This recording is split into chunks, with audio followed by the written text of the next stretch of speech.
Uma moça de 26 anos, um crime violento, 5 homens acusados e um público enfurecido de 1.500 pessoas em frente à delegacia de Blacktown, bloqueando as ruas ao redor e pedindo para que a pena de morte fosse reintroduzida na Austrália. A fúria da multidão era tanta que um grupo de resposta tática, armada, foi chamado caso a multidão piorasse o comportamento. O povo enfurecido gritava coisas como "matem os animais ou farão de novo" ou "enforquem os desgraçados". Sejam muito bem-vindos ao canal A Lei das Bruxas. Se puder, já se inscreve e deixa o like para dar aquela força. E vamos para a história. Anita Lorraine Colby nasceu no dia 2 de novembro de 1959. Ela era filha de Gary e Peggy Lynch. E também tinha uma irmã mais nova chamada Catherine. O pai de Anita era um homem muito decente e honrado. Era um artista gráfico da Força Aérea Real Australiana. E sua mãe era uma enfermeira. Anita sempre foi muito bonita, tanto que participava de concursos de beleza há vários anos quando adolescente. E em novembro de 1979, no mesmo mês em que ela completou 20 anos, Anita venceu o concurso Miss Western Suburbs. Mais tarde, seguindo os passos da mãe, ela passou a treinar como enfermeira no hospital de Sydney, conhecendo seu colega também enfermeiro, John Colby, o homem que se tornaria seu marido pouco tempo depois. John e Anita se casaram em 27 de março de 1982. Ela chegou a engravidar, mas acabou perdendo o bebê, e isso abalou o casamento dos dois. Era domingo, 2 de fevereiro de 1986. Austrália, Blacktown, Nova Gales do Sul. Anita estava com 26 anos. Acordou cedo, como de costume, tomou seu café da manhã com a mãe e foi trabalhar. Ela trabalhava no hospital de Sydney, na Macrae Street, ao lado do parlamento estadual da cidade. Naquele dia, ela acabou seu turno às 3 da tarde, depois foi jantar com 2 amigas enfermeiras num restaurante libanês em Redfern. Enquanto isso, a 40 quilômetros de distância, 5 homens estavam bebendo em um bar de um hotel perto de Blacktown, no oeste de Sydney. Um deles era fugitivo da prisão, e os 5 sujeitos juntos colecionavam mais de 50 condenações para crimes como invasão de domicílio, uso de drogas, agressão, estupro, furto, roubo de carro, assalto à mão armada, receptação de bens roubados e fuga de custódia legal. No restaurante, Anita acabava o jantar com suas amigas, e uma delas deu a ela uma carona até a estação ferroviária central, onde ela pegou o trem das 21h12 para Blacktown. Ela chegou pouco antes das 22h. Lá, ela faria uma ligação para o pai, que a buscaria e a levaria para casa, como era de costume já há 6 semanas, já que Anita estava morando com os pais, porque tinha acabado de se separar do marido. A ligação que o pai de Anita esperava não aconteceu, porque os telefones públicos da estação onde Anita parava estavam quebrados e ela tinha decidido ir a pé em uma caminhada que daria cerca de 25 a 30 minutos. No caminho, um 80 Holden Kingswood branco parou ao lado de Anita. Eram os 5 homens que bebiam no bar perto dali e tinham saído para comprar drogas e também precisavam de dinheiro para abastecer o carro, mas não tinham o suficiente. 2 deles saiu do carro e puxou Anita para dentro. Depois seguiram. Durante a viagem, Anita foi roubada e espancada. Pararam o carro em um cercado de vacas em Prospect, onde a estruparam e depois cortaram sua garganta com um corte tão severo que quase a decapitaram. Já era a intenção deles, quando saíram do bar, encontrar alguma mulher para roubar e abusar dela. O corpo nu e ensanguentado de Anita foi deixado ali. E não foi descoberto depois de 2 dias.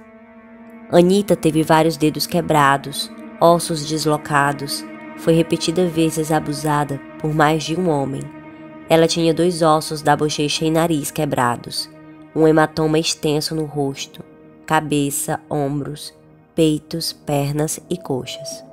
Depois de terem jogado o corpo de Anita no cercado da fazenda, a gangue dirigiu até a casa de um deles. Era John Travers, de 18 anos. Ele estava coberto de sangue e disse para sua mãe, Sharon, que era sangue de um cachorro que havia latido para eles, e ela simplesmente não questionou. A gangue sentiu uma sensação de euforia pelo que tinha acabado de fazer. Eles perguntaram a Travers como foi matar alguém, e ele disse: "Não pareceu nada, não senti nada." O grupo então queimou todos os pertences de Anita no jardim dos fundos da casa de Travers. 5 dias depois, eles dirigiram um carro até uma clareira no mato e atearam fogo. Claro que os pais de Anita perceberam que ela não voltou aquela noite para casa, mas eles sabiam que ela ficaria para o jantar com as amigas depois do expediente. E além disso, Anita era adulta, independente e era responsável. Então eles não acharam que tinha acontecido algo. No outro dia, de tarde, uma colega de trabalho ligou para a casa dos pais de Anita e perguntou por que ela não tinha ido trabalhar aquele dia. E foi aí que Gary e Peggy perceberam que tinha algo de errado e então ligaram para a polícia. O corpo de Anita foi encontrado pelo dono da fazenda, John Reen, porque ele achou o comportamento das vacas incomum. Encontrou o gado ao redor de Anita. Estavam cutucando ela como se estivessem tentando acordar. Horas mais tarde, a polícia informou ao Gary e a Peggy que um corpo com as descrições de Anita foi encontrado. A brutalidade que Anita sofreu na mão dos 5 monstros devastou o coração não só dos seus pais e das pessoas mais próximas envolvidas, como os policiais, os detetives, legistas, mas também de toda a Austrália. Os detalhes pelos quais Anita foi submetida foram revelados em um relatório de autópsia. Muitas pessoas que nunca conheceram, incluindo serviços de emergências, jornalistas e líderes políticos, se propuseram a ler o relatório, mas acharam em circunstâncias tão horrendas que não conseguiram terminá-lo. Só podemos imaginar o quão doloroso foi para os pais de Anita, que a criaram com tanto amor, ver ela ter um fim tão doloroso e tão cruel. O detetive John Wakefield era o segundo no comando em Blacktown na época. Ele disse que nunca iria esquecer a cena triste, o estado e o olhar de Anita quando foi encontrada. O inspetor-chefe aposentado Gary Raymond se encarregou de trabalhar dia e noite em Blacktown, buscando por pistas sobre quem era ou quem eram os criminosos.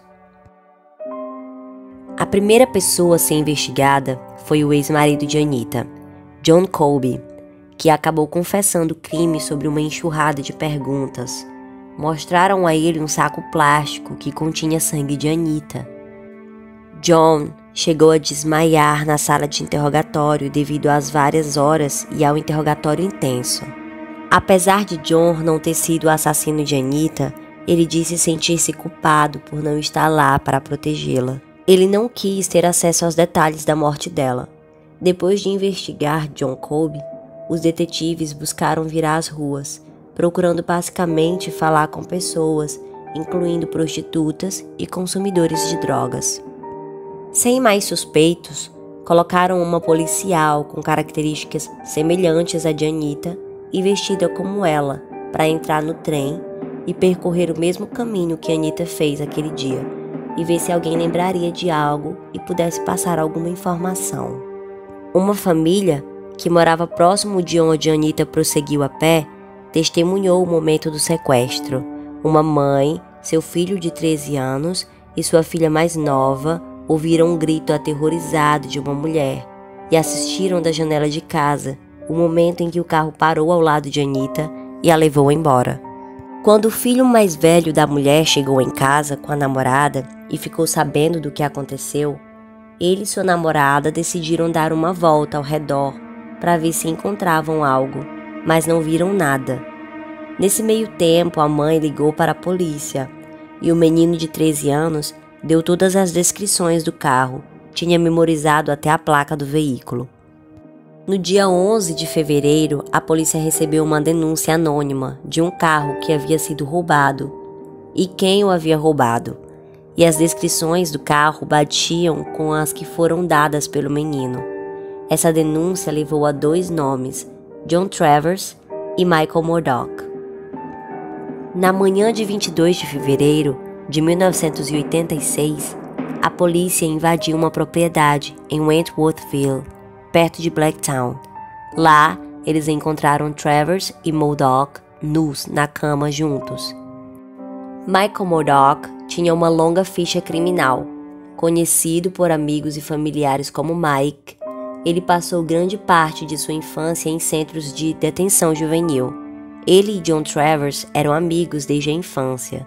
Sua primeira condenação foi por fumar maconha com Travers quando ele tinha apenas 12 anos. Os dois se consideravam irmãos de sangue. Alguns sugeriram que os dois eram mais do que apenas amigos, mas a dupla negou isso. Leslie Murphy também foi um dos nomes implicados no roubo do carro. A linguagem corporal dos indivíduos dizia para as autoridades que eles estavam envolvidos no crime, só que até o momento a polícia ainda não tinha provas. Travers pediu aos policiais que ligassem para uma tia dele para que essa lhe trouxesse roupas, e os policiais, conversando com ela, perceberam que ela poderia ser uma chave importante para obter as provas que eles precisavam. Pediram a ela que usasse uma escuta quando estivesse conversando com Travers, e ela concordou. Na conversa, Travers disse para sua tia como e por que fez o que fez com Anita. Nós estávamos bêbados, ela tinha visto nossos rostos e sabia nossos nomes. Eu cortei a garganta dela. Em uma parte da conversa, a tia, que ninguém sabe o nome pela segurança dela, e que chamam de Senhorita X, disse para Travers: "Pare de rir, não é engraçado." John Travers nasceu em 1968. No dia do crime, tinha apenas 18 anos. Era o mais novo do grupo e era o líder. Travers era conhecido por ser extremamente violento. Quando tinha apenas 14 anos, ele já era alcoólatra funcional. Foi expulso da escola e, quando estava em casa, sustentava a família roubando animais como galinhas e patos, que ele mesmo matava e cozinhava. Mais tarde, descobriu-se que ele abusava sexualmente desses animais antes de abatê-los. Além disso, acreditava-se que John Travers foi responsável pelos estupros violentos de pelo menos 12 homens e mulheres antes do ataque a Anita Colby. Ele tinha bastante tatuagens pelo corpo, incluindo uma de uma lágrima no rosto. No verão de 1985, uma de suas vítimas foi à polícia com uma descrição de seu agressor. Ela havia sido estuprada e espancada na área de Toongabbie por uma gangue liderada por um adolescente com uma tatuagem de lágrima abaixo do olho esquerdo. Ele soube que a polícia estava atrás dele e fugiu para a Austrália Ocidental. Lá, fez amizade com um garoto de 17 anos e uma noite, Travers fez com que a gangue dele fosse até a casa do garoto. Lá, ele forçou a entrada e violentamente espancou e estuprou o garoto na frente de sua gangue. Isso inclui segurar uma faca na garganta de sua vítima e chutá-la enquanto ele estava deitado no chão após o estupro. Quando capturado, John Travers fez uma confissão completa, nomeando individualmente cada um de seus coacusadores. A polícia então partiu para encontrar e prender os 2 irmãos Murphy restantes, que seriam Michael e Gary Murphy. A polícia também tinha informação de um vizinho, que no dia do crime percebeu uma atividade suspeita na casa dos irmãos. O vizinho disse sentir o cheiro de queimado vir da casa deles e percebeu que eles estavam queimando roupas no incinerador. Em uma segunda invasão, a polícia capturou Michael e Gary Murphy.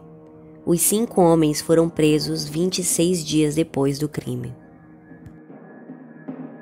O julgamento durou um total de 54 dias. Em 10 de junho de 1987, Travers, Michael Murdock, Leslie, Gary e Michael Murphy foram considerados culpados de agressão sexual e assassinato contra Anita Kolbe. O juiz Alan Maxwell descreveu o sequestro e assassinato de Anita Kolbe como sendo uma das mais horríveis agressões físicas e sexuais. Ele disse que esta foi uma matança calculada, feita a sangue frio. Antes da sentença ser proferida, ele declarou que os criminosos deveriam receber o mesmo grau de misericórdia que eles concederam à sua vítima. Todos os 5 que tiraram a vida e a liberdade de Anita foram condenados à prisão perpétua, sem possibilidade de liberdade condicional. John Travers, Mike Murdock, Leslie e Gary Murphy continuam atrás das grades, em prisões de segurança máxima. Michael Murphy morreu em fevereiro de 2019, no hospital da prisão de Long Bay, após uma longa batalha contra o câncer no fígado. Ele tinha 65 anos. Algumas alegações afirmam que na prisão, Michael Murdock foi espancado e agredido sexualmente. Outra alegação é sobre o Travers. Ele tentou fugir no ano de 1996. E quando voltou, uma gangue dentro da prisão o violou e o espancou tão seriamente que ele teve que ficar hospitalizado por vários meses no hospital da prisão Goulburn. Gary Murphy teve que ser transferido para outra prisão, onde ficou se recuperando de suas lesões depois de ter sofrido ataque no banho por outros presos. Os pais de Anita passaram por um pesadelo totalmente insuportável, mas concentraram seu tempo nos anos seguintes a ajudar outras famílias que lutavam para lidar com o homicídio. Fizeram isso juntamente com Christine e Peter Simpson, pais de uma criança assassinada. Desenvolveram um grupo de apoio às vítimas de homicídios. Gary Lynch, pai de Anita, morreu em 2008, aos 90 anos. Peggy Lynch, a mãe, morreu em 2013, aos 88 anos. Um parque localizado na Sullivan Street, em Blacktown, recebeu o nome de Anita. É chamado de Reserva Anita Kolbe. A frase "não volte para casa sozinha", lembre-se de Anita Kolbe, foi um conselho dado para muitas mulheres naquele período. Você acha que valeu a pena os monstros terem ficado vivos para sofrer o que sofreram na cadeia, ou concorda que, nesse caso, a reintegração da pena de morte seria mais assertivo?